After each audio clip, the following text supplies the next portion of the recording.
Good morning everyone नोंथांमोनखौ आंनि गोसो गोरबोजों बरायनानै लाग्रोनाय थाबाय। बे समाव नोंथांमोननि गेजेराव आङो लाबोनो सानदों जोंनि बर'नि गेजेराव दानो खौसेथि दानो थामथि बारनि थाखाय जोंनि बर'नि गेजेरावहाय खौसेथि जानो थाखाय सावरायनो थांगासिनो दङ। सिगां बारावहाय रबिराम नार्जारी बिथां जा जे 29 नं क'क्राझार बिथाङा एमएलए जानानै दङ।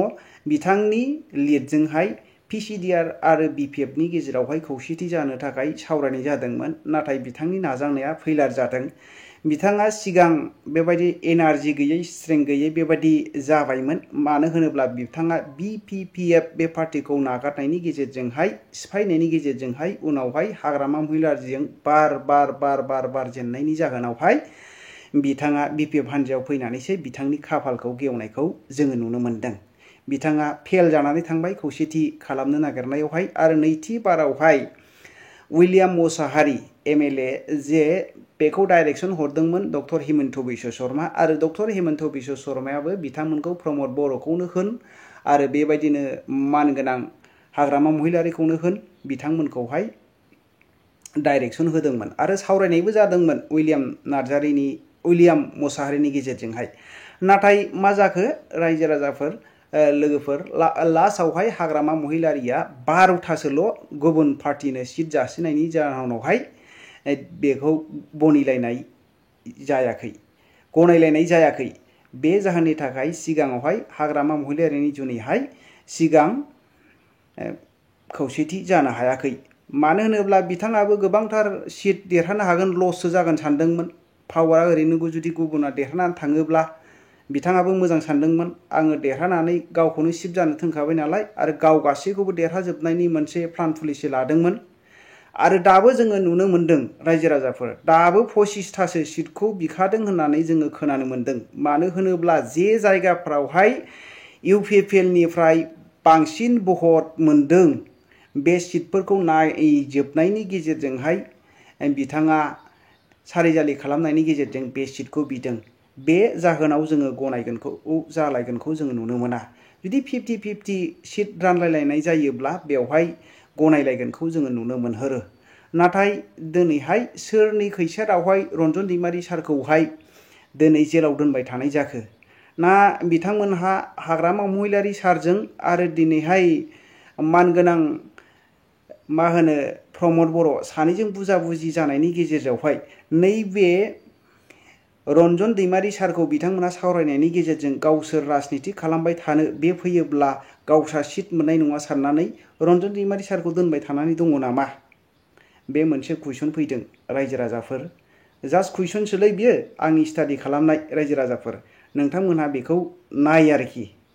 बेबायदि मोनदांदों जुदि बिथांमोनहा बख'नो हास्थायाखैब्ला। आरो बेबायदि मोनसे बारनाय सिङावहाय एसे इंगित मोननाय बायदिबो जादों रायजो राजाफोर। नैबे अक्ट'बर नभेम्बरनि गेजेरावहाय मानगोनां रन्जन दैमारि सारखौ रिलिज खालामनायनि मोनसे बिथांखि लानाय जादों आरो नेक्स्टआवहाय बिथांखौबो मोनसे दाराय होनायनि प्लान पलिसि लानायखौ जोङो एसे सुलुङावहाय स्रोद एसे बारहावा खोनानाय बायदि मोनदों। बियो सैथोबो जानो हागौ। आंनि बायदिब्ला दा बियो 90% सैथो रायजो राजाफोर। नोंथांमोनहा मा मोनदांथिदों कमेन्ट खालामहर। आरो दानो गोबांथार जोङो जायगायाव नुदों बिजेपिनिफ्राय आरो बेबायदिनो इउपिपिएलनिफ्राय फैनानै गोबांथार सुबुंफोरा बिपिएफआवबो जयनिं जाफैनाय आरो गोबांथार सुबुङा बिपिएफनिफ्राय आरो गोबांथार हान्जानिफ्राय बिपिएफआव जयेन जानाय। बेथ' जाबाय थागोन, सोलिबाय थागोन रायजो राजाफोर। मेन खोथाया जाहैबाय जोंनि बर'नि गेजेरावहाय खौसेथि जानो हागोन ना हाया। बिथांमोनहा जुदि सिटआव मिलायलायाब्ला खौसेथि जानो हानाय नङा। आरो बिथांमोननि जे खौसेथि जानाया रन्जन दैमारि सारखौहाय जेलाव दोननानै बिथांमोनहा खौसेथि जादोंब्लाबो बियो बर'नि बा बिटिआर इमप्लिमेन्टेसननि मोनसे बिटिआर सान्ति सक्तिनि मोनसे फुलफिल नङा होननानै आङो साननानै लायो। नोंथांमोनहा मा स्टाडि खालामनानै मोनदों नोंथांमोनहा कमेन्ट खालामहरनायनि गेजेरजों बुंहर। दिनैहाय उइलियाम मोसाहारीया बिजेपिखौ नागारनानै बिपिएफ हान्जायाव जयनिं जाफैफिनबाय आरो बिथांनि भेलुएबल स्पिचखौ नोंथांमोनहा खोनासंनानै नाय।